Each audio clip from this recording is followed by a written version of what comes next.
اللہ لا حول ولا قوة الا باللہ العلی العظیم اعوذ باللہ من الشیطان اللعین الرجیم بسم اللہ الرحمن الرحیم الحمدللہ الذی من شرح صدورنا بمحبت رسولہ المصطفیٰ خاتم النبیین وطہر قلوبنا بولایت ولیہ صالح المؤمنین سادات الخلق الاجمعین ونجوم سماع المعارف والیقین والصلاة والسلام وتحیۃ والاکرام مولا و مولا الثقلین محبوب رب المشرقین والمغربین جد الحسن والحسین ابی الزہراء و ابی القاسم محمد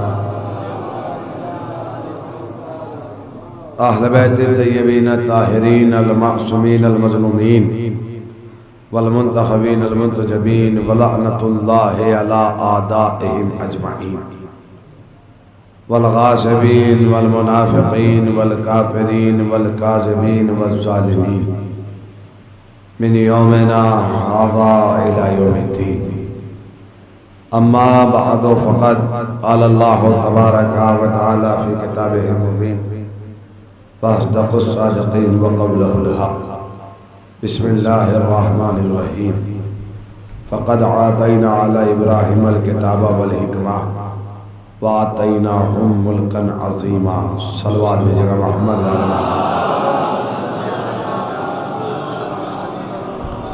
عزیزان محترم بزرگان ملت محبان حیدر کرار عزاداران سید الشہداء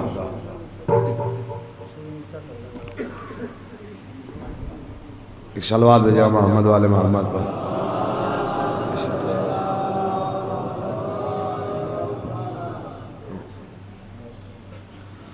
انتہائے واجب الاحترام بزرگان قوم، آج ماہ محرم الحرام کی یہ چھٹی تاریخ اور جس میں ہر عزادار کی کوشش کاوش جستجو یہی ہے کہ وہ حق ادا کر سکے کہ جس کی ذمہ داریاں اس کی سانسوں پہ عائد ہوتی ہیں، اس کی جانوں پہ عائد ہوتی ہیں۔ اس لیے کہ آج جس مذہب کے ماننے والے اور جس مذہب میں بیٹھ کے ہم یہ ذکر کر رہے ہیں، یقین جانیے خاندان بنی ہاشم کا بڑا احساس ہے کہ لفظ بدلوں تو حضور یہ زندگی بہت کم ہے اور حسین کا غم بہت بڑا ہے،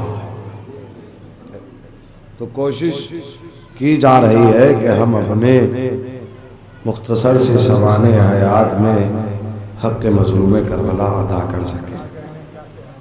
لیکن یہ بھی سچ ہے حضور مظلوم کربلا امام حسین بات آئی ہے تو میں کہتا چلا کوئی نبی ایسا نہیں ہے جو زمین کربلا سے نہ گزرا، تمام تواریخ آپ کے اذہان عالیہ میں محفوظ ہے۔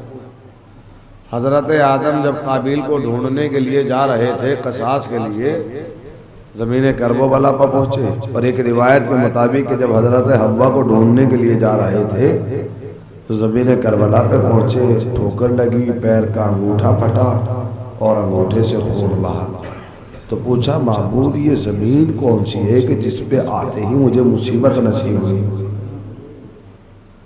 تو کہا یہ کربلا ہے، یہاں آخری نبی کا نواسہ شہید کیا جائے گا، کرنے والے کون ہوں گے کہ یہ ہوں گے یہ ہوں گے یہ ہوں گے۔ لیجیے جناب آدم نے افسوس کیا، لعنت کی اور گزر گئے۔ جناب نوح کا سفینہ دریا پہ تیرتا رہا، لیکن جب وہ زمین کربلا پر آیا تو بھنور میں پھنسنے لگا، تو پوچھا معبود یہ زمین کون سی ہے کہ جہاں سفینہ بھنور میں پھنسنے لگا ہے؟ کہ زمین کربلا۔ آئے مصیبتیں پوچھی، قاتلوں کے نام پوچھے، لعنت کی اور چلے جائیں۔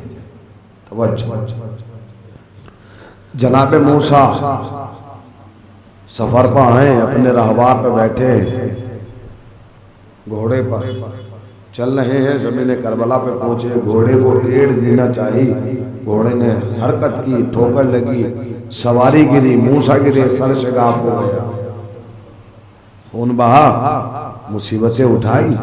پوچھا یہ کون سی زمین ہے؟ کہ کربلا. یعنی جو بھی اس زمین پہ آتا رہا، اس زمین کی فطرت یہ تھی کہ وہ سب کو مصیبت دیتی تھی. محسوس کیجئے، جو بھی آتا رہا. بنی اسد سے پوچھا کہ یہ زمین بیچ رہے، انہوں نے کہا مولا یہ بنجر زمین ہے، آپ کیا کریں گے خرید کے. جو بھی زمین پہ آتا رہا اس نے مصیبتیں تو اٹھائی اور اٹھا کر جاتا رہا. تنہا ذات امام حسین ہے. تو پوچھا کہ مولا یہ کرب و بلا ہے، یہ مصیبت والی زمین ہے. جب امام نے پوچھا تھا یہ کون سی جگہ ہے؟ کہ کرب و بلا. کہ یہ مصیبتوں والی جگہ ہے، اس لیے کہ یہاں جو بھی آتا رہا ہے اس نے مصیبتیں اٹھائی ہیں. بس حسین کا سب سے بڑا اعجاز تو یہی ہے، حضور آج تک جو بھی زمین کربلا پہ آتا رہا وہ مصیبت اٹھاتا رہا، لیکن حسین کے بعد یوں ہوا کہ آج کے بعد جو بھی آئے گا وہ شفا لے کے جائے گا. آج تک جو زمین مصیبتیں دے رہی تھی، آج کے بعد وہ زمین شفا دیتی ہوئی نظر آ رہی ہے. تو محسوس کیجئے گا حضور امام حسین، اور یہ تو تمام نبیوں نے نہ جانے اپنی زندگی میں کتنی محنتیں کی ہیں، اور انہیں کی محنتوں کو بچانے کے لیے امام حسین میدان کربلا تک آئے. تو محسوس کیجئے گا امام حسین کو اگر شباہت دی جاتی ہے نبیوں میں، جیسے بھی آپ نے حسین جان سٹی صاحب سے جو ہے وہ اشعار سنے ہیں، اور مفہوم یہ ہے کہ شبیہ رسول ہیں، کڑی الجوان علی اکبر شباہت. لیکن اگر اوصاف میں، صفت میں امام حسین کو کسی نبی سے شباہت دی جاتی ہے تو وہ دو نبی ہیں. ایک نبی کا نام ہے عیسیٰ، جناب عیسیٰ، اور ایک نبی ہے جناب یحییٰ. محسوس کیجئے گا جناب عیسیٰ کے آنے میں تمثیل دی جاتی ہے اور جناب یحییٰ کے جانے میں تمثیل دی جاتی ہے. یعنی جناب یحییٰ نبیوں میں وہ تنہا نبی ہیں جنہیں شہید کیا گیا ہے. ایک ظالم اور جابر بادشاہ ہے جس کا نام ہے بخت نصر. ظالموں کے نام یاد رہنے چاہیے، اس لیے کہ تاریخ نے آج تک ظالموں کو بھلایا نہیں ہے. توجہ کیجئے گا، قاتل اور معصوم کا قاتل کبھی نہیں بھلایا گیا. 2 مہینے کہی ہوئی بات لوگ بھول جاتے ہیں، حابیل کا قاتل آج تک یاد ہے، اس لیے کہ تاریخ انہیں بھولنے. توجہ، بخت نصر ظالم اور جابر بادشاہ جو اہل ایمان والوں کو ڈھونڈ ڈھونڈ کر قتل کر رہا ہے، اور اس نے حکم یہ دیا ہے کہ یحییٰ کو گرفتار نہ کیا جائے بلکہ قتل کیا جائے. ایک بہت بڑا درخت تھا جو اندر سے کھوکھلا تھا، جس میں بیٹھ کر یحییٰ جو ہے عبادت کیا کرتے تھے. توجہ، جب اس کے سپاہیوں کو پتا چلا کہ وہ فلاں جگہ بیٹھتے ہیں اور عبادت کرتے ہیں، تو جناب یحییٰ کو قتل کرنے کے لیے اس نے اپنے سپاہیوں کو بھیجا، اور وہ سپاہی اتنے ظالم تھے کہ انہوں نے جناب یحییٰ کو درخت سے باہر نہیں نکالا، بلکہ وہ ایک آرا لائے اور انہوں نے درخت پر ہی آرا چلانا شروع کیا. کیوں مثال دی جاتی ہے یہ میں اپنے جوان بھائیوں کے لیے بیان کر رہا ہوں، اس لیے کہ بزرگوں کی نگاہیں تاریخ کے اوراق پر ہیں، مجھ سے بہتر جانتے ہیں. میں یہ چاہتا ہوں کہ جوانوں کے ذہنوں میں ایک پیغام پہنچانا چاہتا ہوں. چلوا دیجیے محمد والے محمد کو.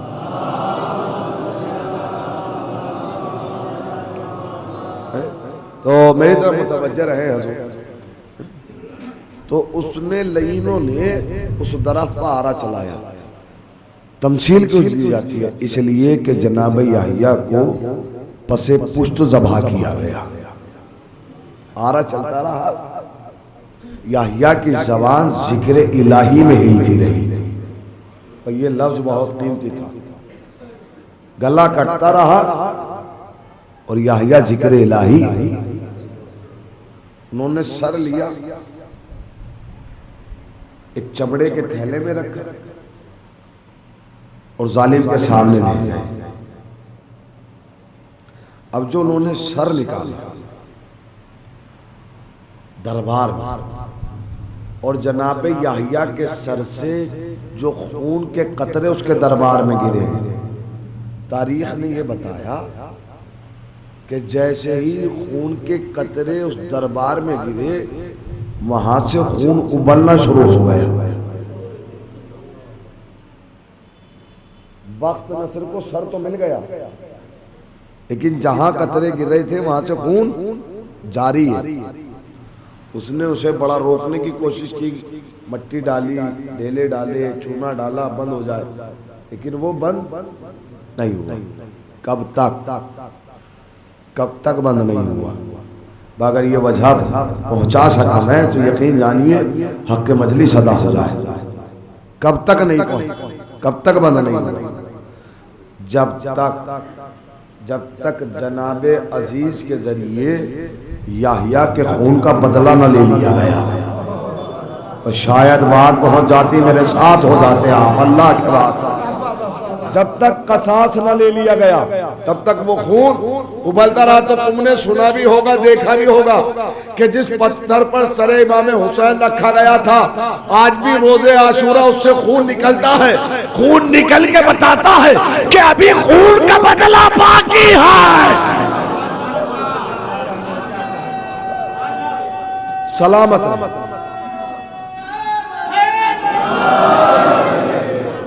یعنی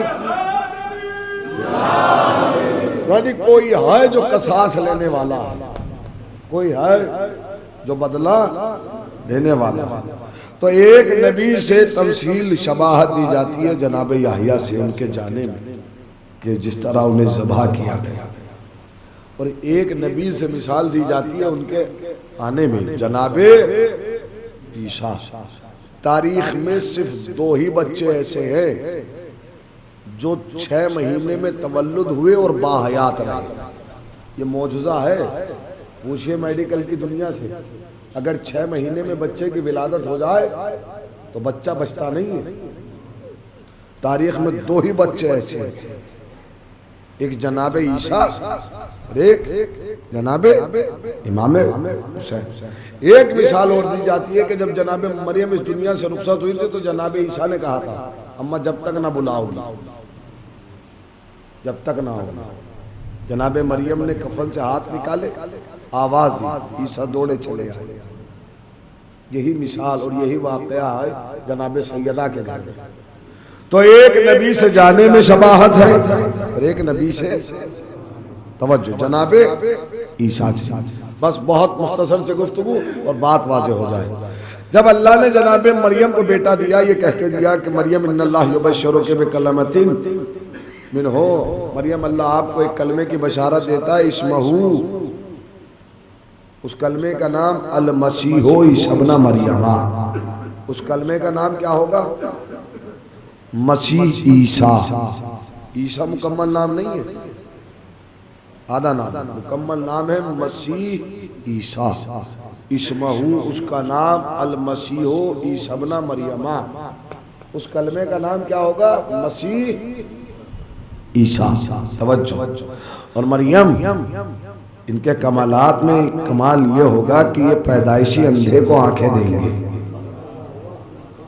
مریم ان کے معجزات میں یہ معجزہ ہوگا کہ یہ لوگوں کو غیب کی باتیں بتائیں گے. مریم ان کے معجزات میں یہ معجزہ ہوگا کہ یہ مردے زندہ کریں گے. مریم ان کے معجزات میں یہ معجزہ ہوگا کہ یہ مٹی کے پرندے بنائیں گے. مریم ان کے معجزات میں یہ معجزہ ہوگا کہ یہ بیماروں کو شفا دیں گے. بیماروں کو تاریخ نے لکھا ہے حضور اور تمام تر تفاسیر موجود ہیں کہ جس مریض کی پیشانی پہ عیسیٰ ہاتھ رکھ دیتے تھے ہاتھ ہٹتا نہیں تھا، مریض کو شفا مل جاتی تھی. یہ جناب عیسیٰ کی مسیحائی ہے.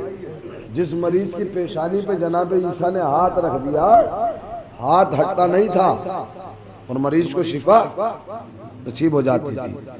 لیکن حضور ایک بنیادی فرق رکھا ہے علماء نے عیسیٰ کے شفا دینے میں اور مظلوم کربلا کے شفا دینے میں. بس یہی فرق ہے. عیسیٰ جب تک شفا نہیں دیتے تھے جب تک مس نہ ہو جائے.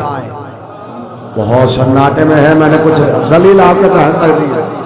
پر بنیادی فرق یہ رکھا ہے کہ عیسیٰ جب تک شفا نہیں دیتے تھے جب تک مس نہ ہو جائے. اور یہ حسین کی مسیحائی ہے کہ فطروس آیا اور جھولے سے مس ہو کے لے گیا.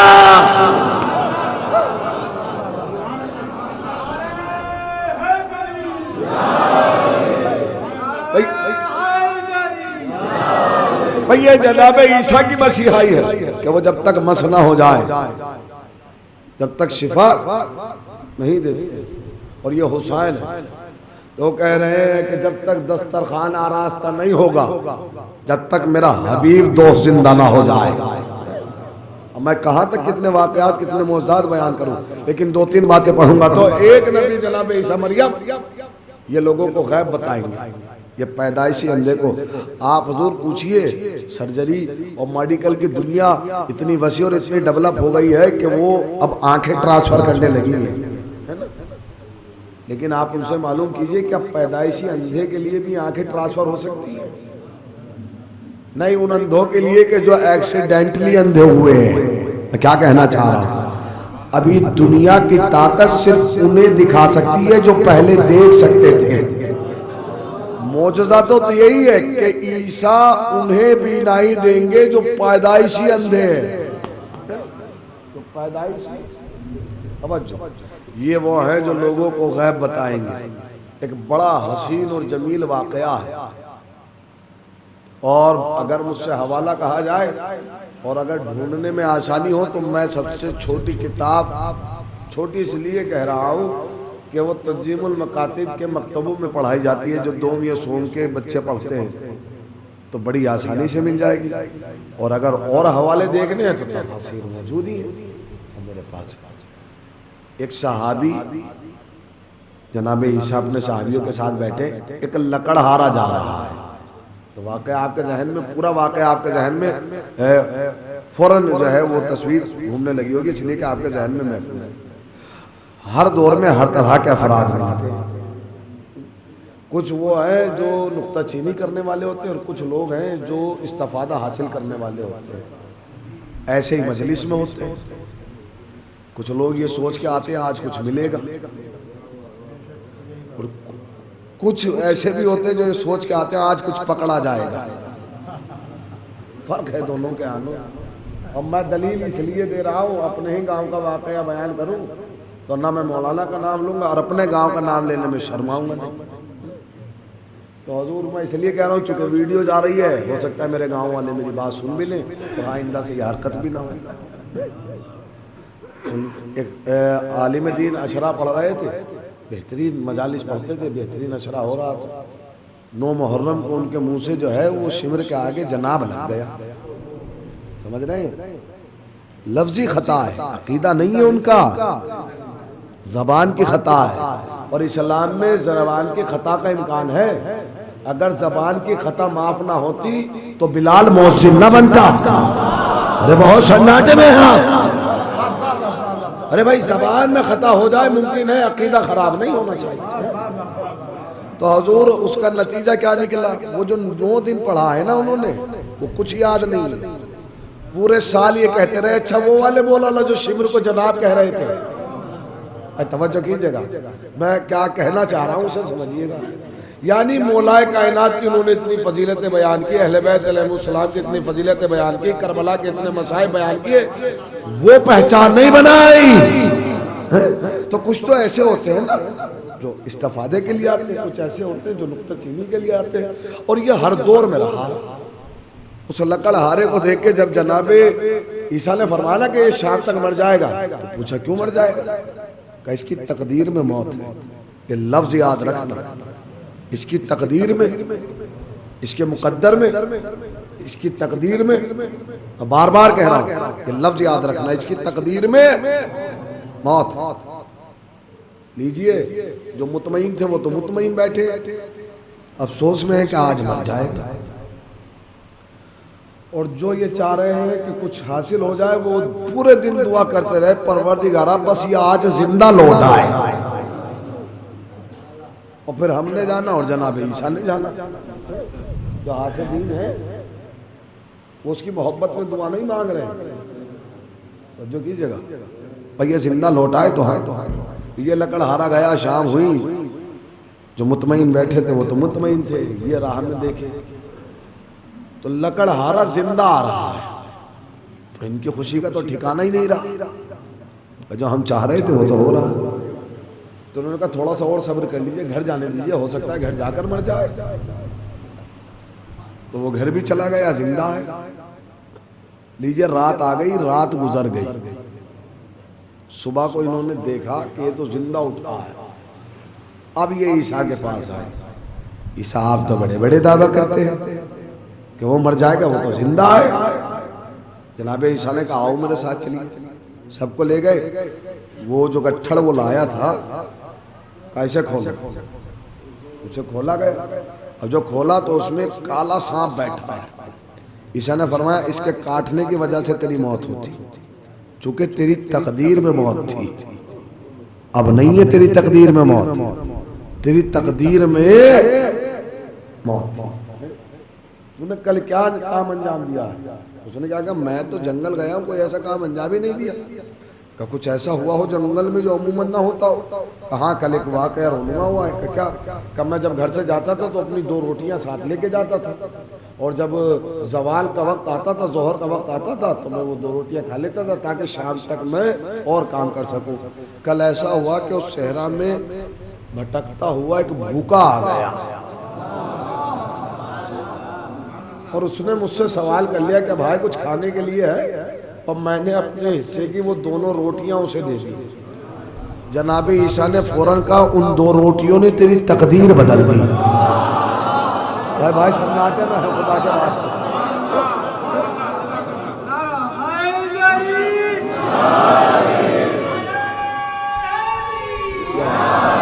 سلامت رہے بھائی، ان 2 روٹیوں نے تیری تقدیر میں موت تھی، لیکن موت تقدیر تو کم سے کم واقعہ یہ تو بتا رہا ہے نا کہ تقدیر بدل جاتی ہے۔ شاید میں لفظ نہیں پہنچا پایا، تقدیر بدل جاتی ہے، تقدیر بدل جاتی ہے، تقدیر بدل جاتی ہے، مقدر بدل جاتے ہیں۔ حضور جب ایک عام بندے کی 2 روٹیاں مقدر بدل سکتی ہیں تو جن کی روٹیاں جنت تک چلی گئی ہوں،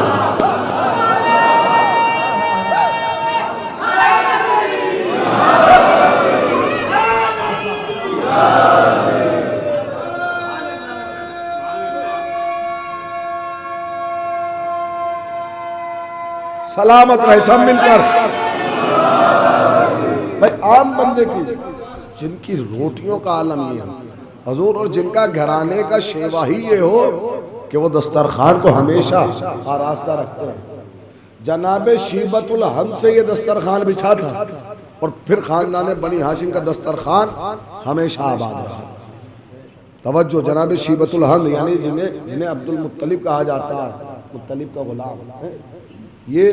اور حضور اسلام میں جتنا ذکر روٹیوں کا ہے نا کہ روٹیوں کی دینے میں، میں اس لیے پڑھ رہا ہوں کہ آج الحمدللہ تبرک میں روٹیاں نصیب محسوس کیجئے گا۔ میں 2 بات پڑھوں گا اور گزر جاؤں گا۔ آپ دیکھیے، آدمی کے لیے 2 روٹیاں بڑی بات نہیں ہے، بڑی بات نہیں ہے حضور۔ کسی بھوکے کو کھلانا کوئی بڑی بات نہیں ہے آج کے زمانے میں۔ بڑی بات تو اس زمانے میں ہوتی تھی کہ جب جو ہے گیہوں یا آٹا بھی کسی چیز کے بدلے ملا کرتا تھا، ہاتھوں سے پیسا جاتا تھا گھروں میں، جگہ جگہ چکیاں نہیں تھی۔ سب سے پہلے چکی جو ہے وہ مدینے میں معلوم ہے کس نے لگائی تھی؟ جناب ابو لولو نے لگائی تھی، اور ادگھاٹن کے لیے جسے بلایا تھا اسے ہی قتل کر دیا تھا۔ صلوات بھیجے محمد والے محمد۔ مصلحت الہی اور حکمت کو پہچانے جن کے گھرانے کی روٹیاں۔ یہ بڑا مشہور واقعہ ہے، بڑا مشہور ہے، آپ نے سنا بھی ہوگا اور آپ کے ذہنوں میں، جوانوں کے ذہنوں میں محفوظ بھی ہوگا۔ میں جو بیان کرنا چاہتا ہوں، حضور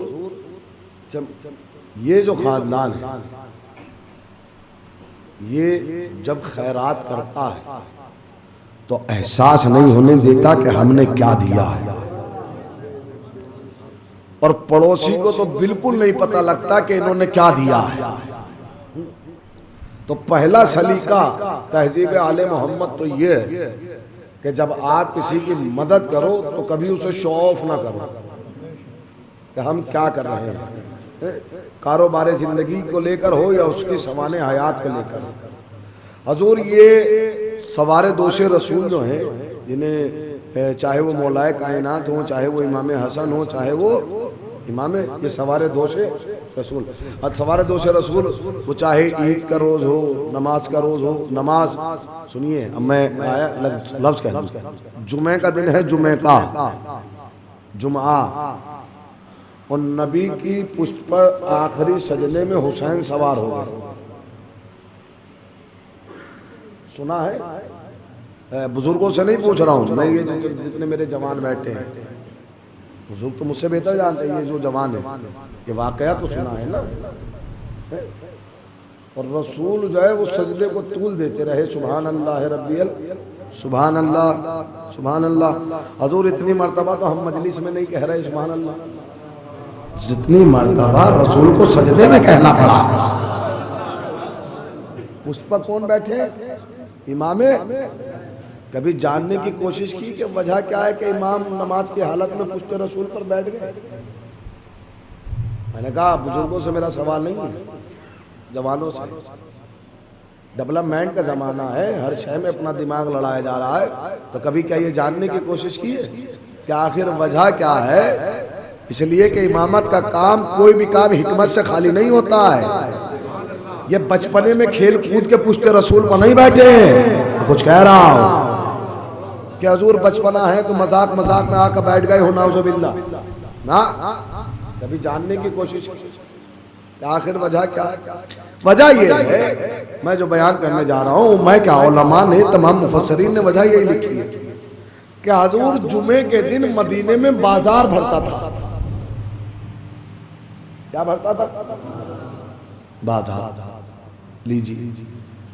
ہوتا یہ تھا، اور مسلمانوں کو پڑھنا ہوتا تھا جمعہ، تو نبی کے بلاوے پہ یہ سب چلے آتے تھے جمعے میں، لیکن جلدی جلدی نماز پڑھنے کی کوشش کرتے تھے، جلدی جلدی نماز پڑھ کر وہ آگے چلے جائیں۔ ہوتا یہ تھا کہ کافروں کے سامان بک جاتے تھے، ان کے رہ جاتے تھے جمعے کے دن، اور یہ چھوڑ کر چلے جاتے تھے۔ تو وہی آئی رسول پر، رسول نے تبلیغ کی، تنبیہ کی کہ تم اس پر یقین رکھو، تمہارے رزق میں وسعت وہ عطا فرمائے گا۔ لیکن یہ ہے کہ یہ رکتے ہی نہیں ہیں، یہ چلے جاتے ہیں۔ اور جب رسول پوچھتا ہے آخر یہ پہل کون کرتا ہے، تو ایک دوسرے پہ الزام تراشی کرتے ہیں۔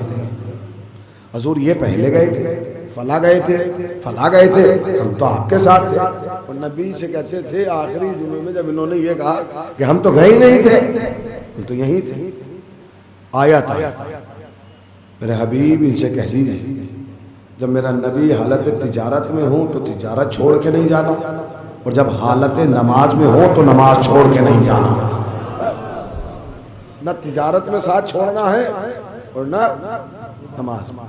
جب یہ تنبیہ اور تبلیغ ہوتی رہی اور یہ باز نہ آئے اور ان میں جھگڑے ہونے لگے کہ یہ آیت کے مصداق کون ہے، تو ایک دوسرے پہ چھیٹا کشی کرنے لگے کہ فلاں صاحب ہے، فلاں صاحب ہے، لیجئے۔ اب جو جمعہ آیا، آخری سجدہ ہے، حسین صفوں کو چیر کر پشت رسول پر جا بیٹھے، قبلے کی طرف رخ کر کے نہیں بیٹھے، نمازیوں کی طرف رخ کر کے بیٹھے۔ میں کیا کہنا چاہ رہا ہوں؟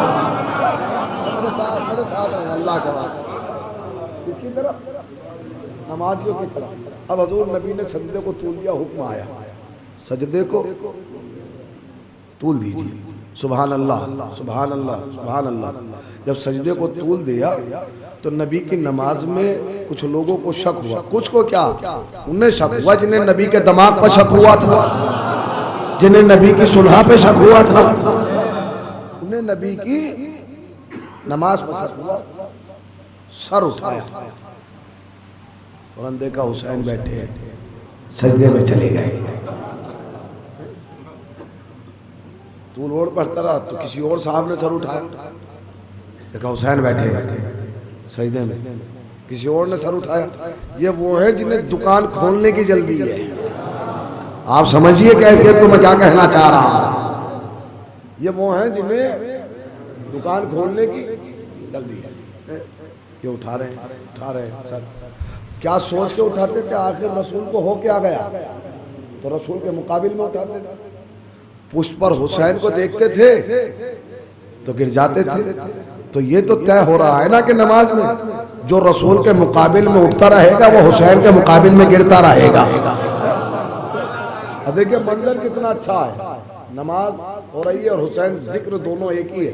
اچھا یہ عموماً سوال کیا جاتا ہے کہ حضور کہ مجلس امام حسین افضل ہے یا نماز افضل ہے. عجیب بات, یہ سوال ہی عجیب ہے, یہ عبث ہے, بالکل خراب. اچھا یہاں میں کوئی خطیب اکبر مرزا محمد اطہر صاحب کا ایک بڑا پیارا جملہ ہے مجھے یاد آ گیا تو میں بیان کر رہا ہوں. وہ یہ کہتے تھے اگر کوئی یہ پوچھے آپ سے کہ حضور مجلس حسین افضل ہے یا نماز افضل ہے, سمجھ لینا کہ یہ دونوں میں سے کوئی ایک چیز چھوڑنا چاہتا ہے. نہیں, بہت سناٹے میں ہے آپ. یا تو یہ نماز چھوڑنا چاہتا ہے یا یہ مجلس چھوڑنا چاہتا ہے, ورنہ دونوں کا پڑھنے والا یہ سوال کرے گا ہی نہیں. حضور امام ہے پشت رسالت وہاں پر حالت نماز میں, اور قبلہ برخ نہیں, نمازیوں کی طرف. نماز ادھر پشت رسول سے حسین اترے, ادھر سجدے کو تمام کیا گیا, تشہد سلام, نماز ختم. نبی نے پیچھے دیکھا, آج سب موجود ہیں. تو رسول نے پوچھا آج نہیں گئے؟ تو انہوں نے کہا یا نبی اللہ ہم تو جاتے ہی نہیں تھے.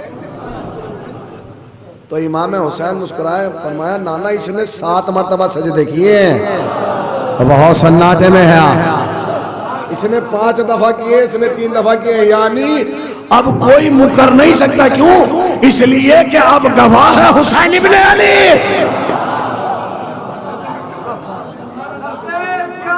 سلامت رہے.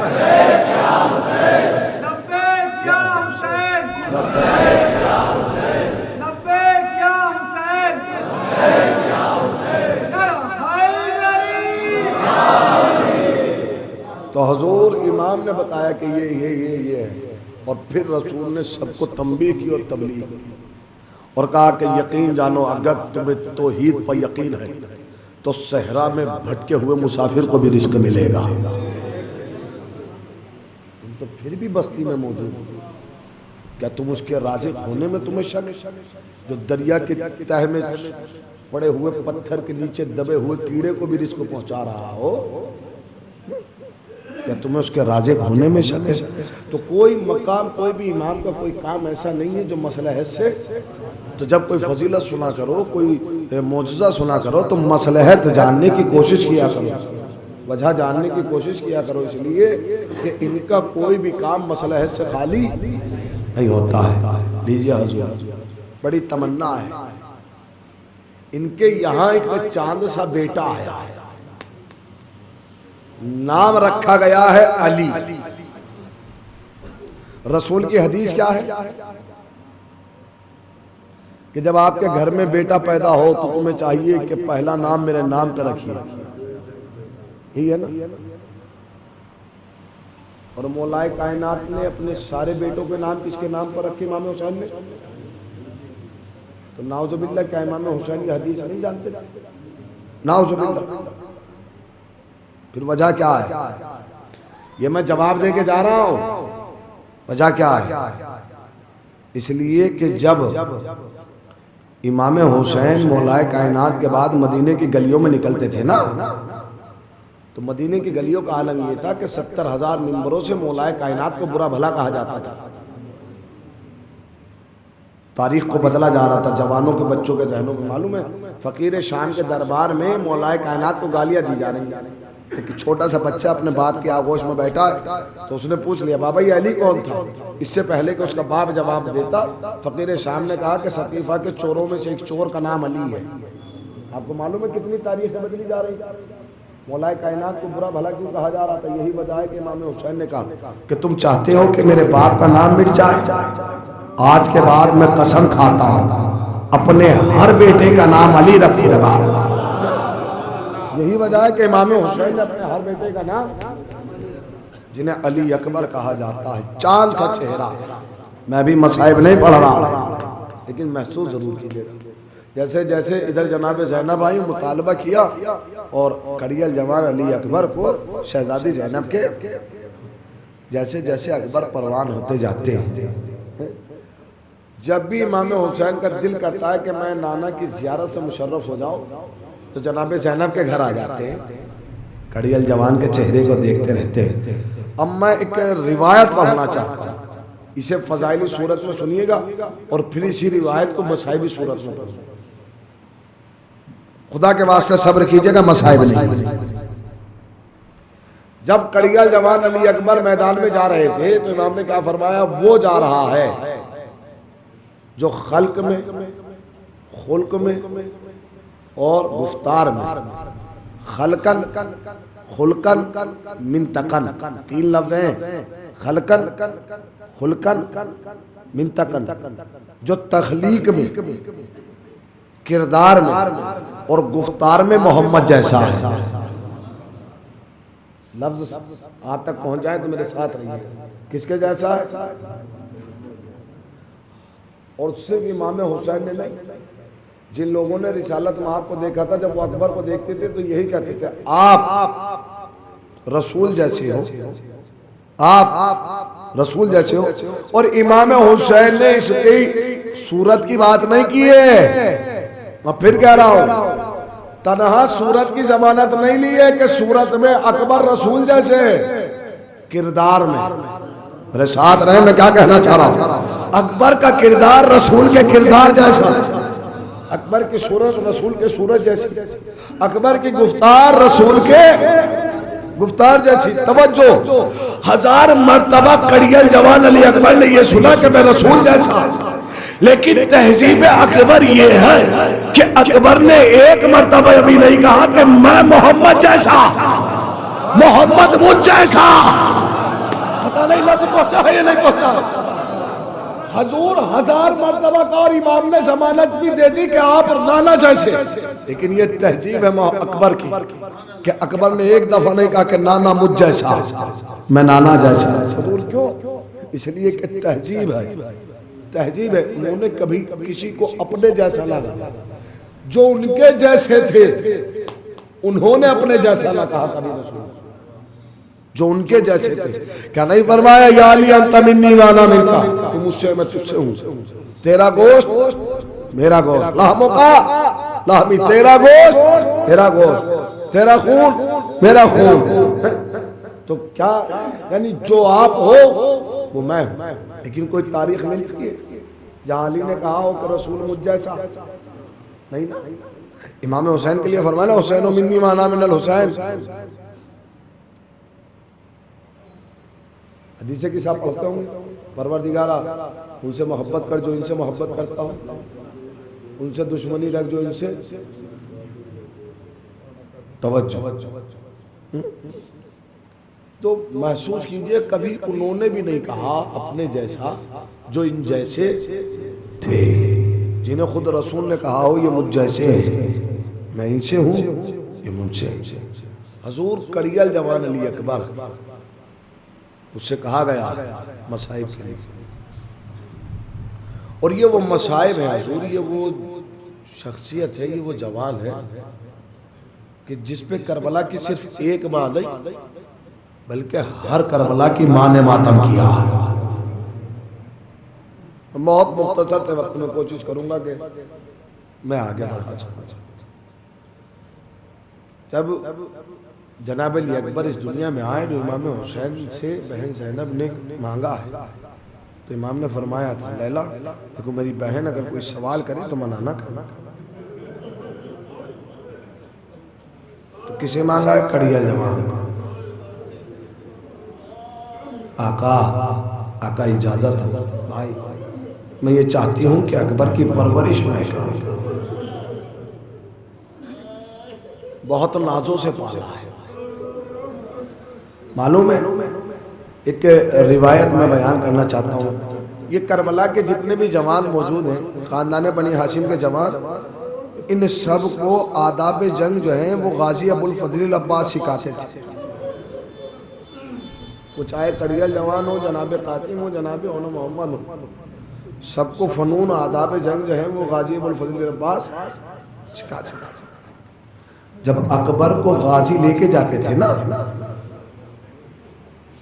مشق گاہ میں، تو شہزادی تڑپ کے فرماتی تھی عباس ذرا خیال رکھنا، میرا اکبر جا رہا ہے. عباس میرے اکبر کے جسم پہ خراش نہ آ جائے. محسوس کر لیجیے گا دادا، رونے کے لیے اکبر کا نام کافی. اسے مصائبوں کے لیے کہا گیا میں پڑھوں گا جہاں تک میرے کلیجے نے ساتھ دیا. آج میں مصائب پڑھوں. سنیں جب کوئی نہ رہا میدان کربلا میں، جب کوئی نہ رہا، سنیں گے اکبر میدان کربلا میں مقتل میں پہلی دفعہ نہیں جا رہے ہیں. امام کے ساتھ کئی مقام ہیں کہ جہاں اکبر ساتھ گیا میدان کربلا، لیکن اب جب جا رہے ہیں تو کہہ رہے ہیں آقا رن کی اجازت دے دیجیے. تو امام نے فرمایا اکبر کیسے اجازت دے دوں، تم تو میری آنکھوں کے نور. اکبر کیا تم نے زینب سے اجازت لے لی ہے کہ جس نے 18 سال بالا ہو؟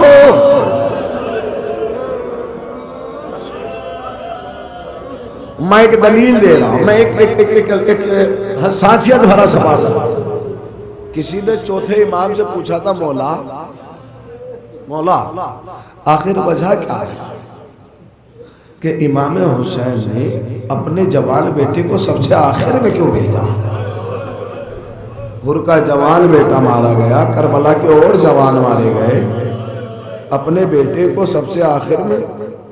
کیا حسین یہ چاہتے تھے کہ کچھ اور دیر میرے ساتھ میرا اکبر رہے؟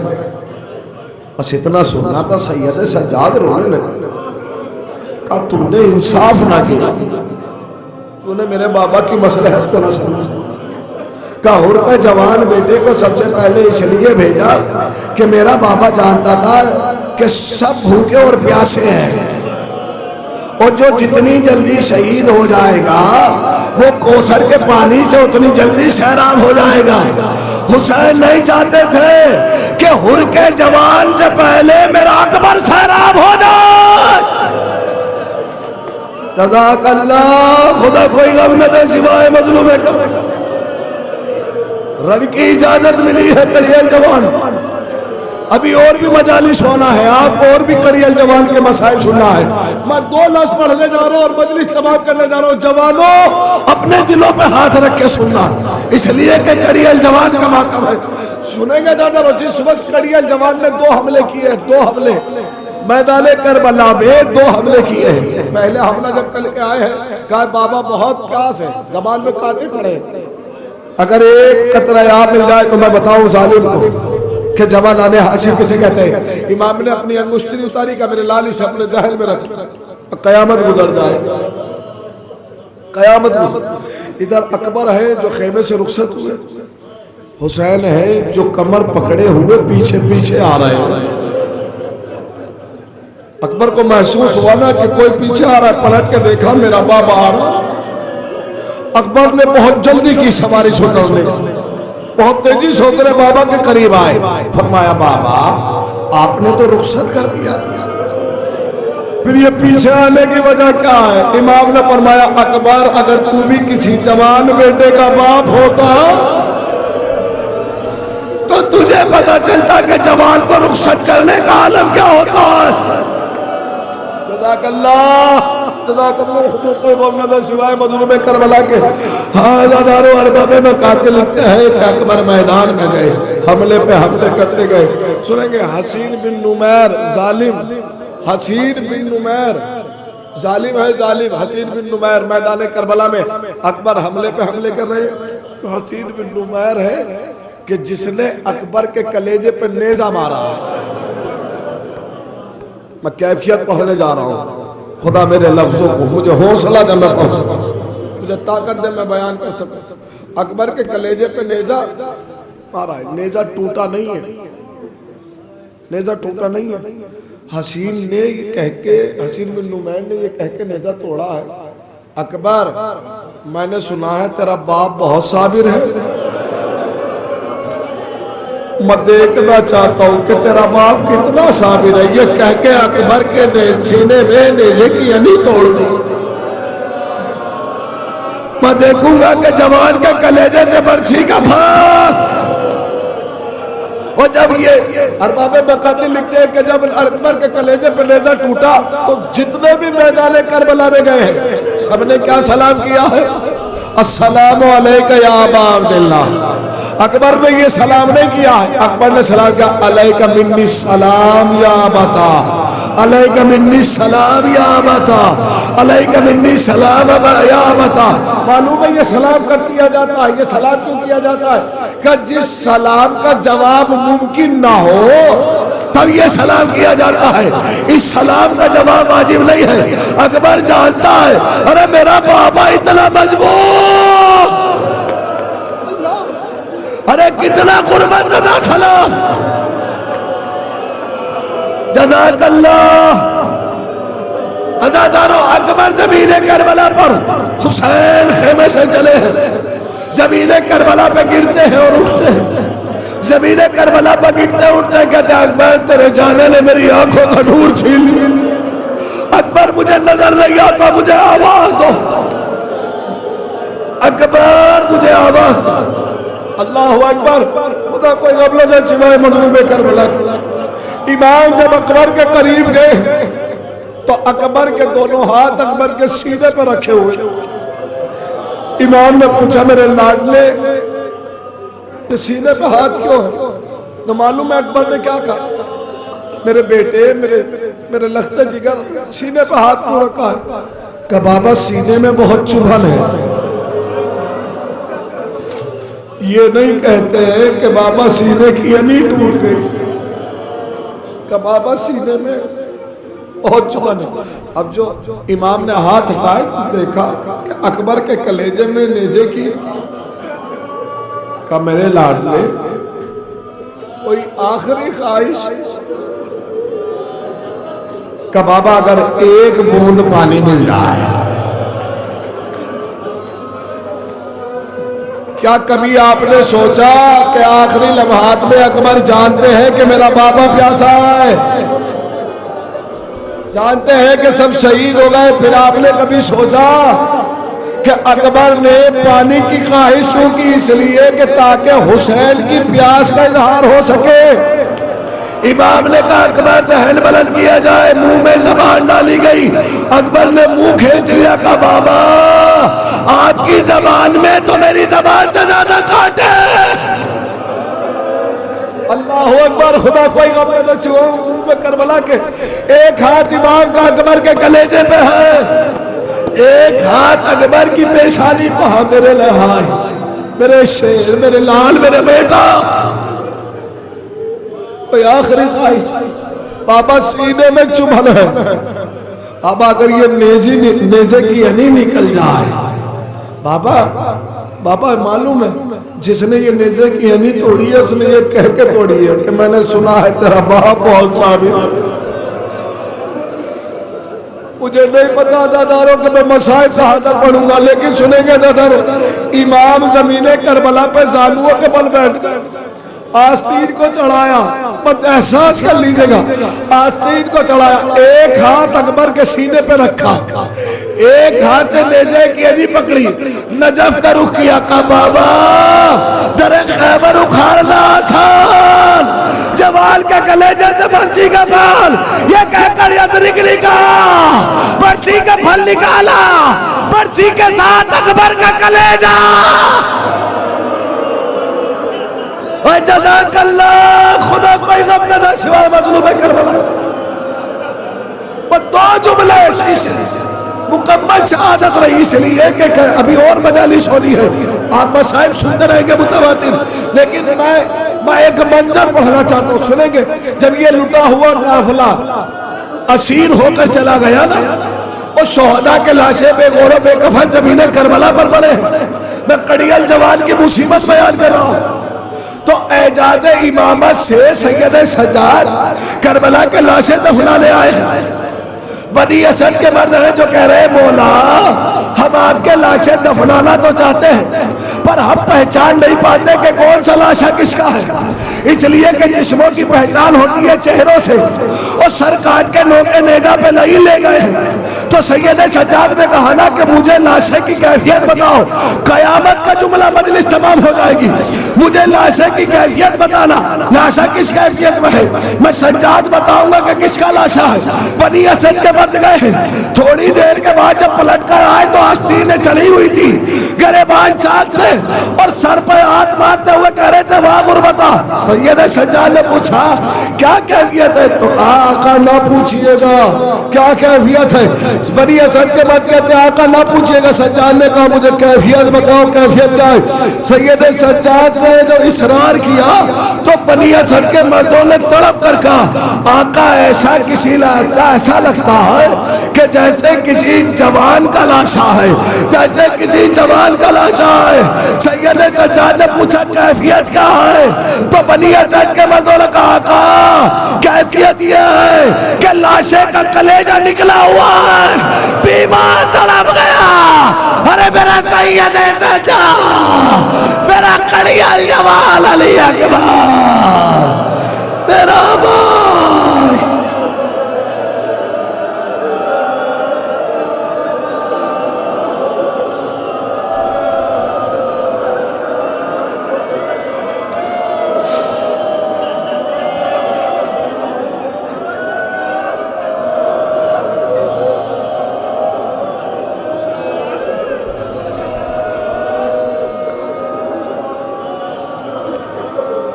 اِنَّا لِلَّهِ وَإِنَّا إِلَيْهِ رَاجِعُونَ. قدم بقضائه وتسلیما لامره.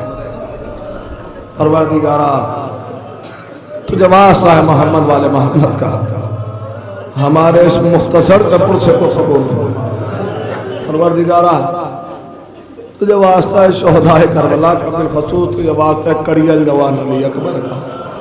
اس قوم کے جوانوں کو تمام زمینی اور آسمانی آفات سے محفوظ ہو. پروردگارا یہ واسطہ ہے محمد والے محمد کا، جہاں جہاں شیعان حیدر کرار ہے، عزا کا زمانہ ہے، ہر مومن اپنے گھر سے باہر کوشش کر رہا ہے کہ جہاں بھی وہ حق مجلس ادا کر سکے وہ شرکت فرما رہا.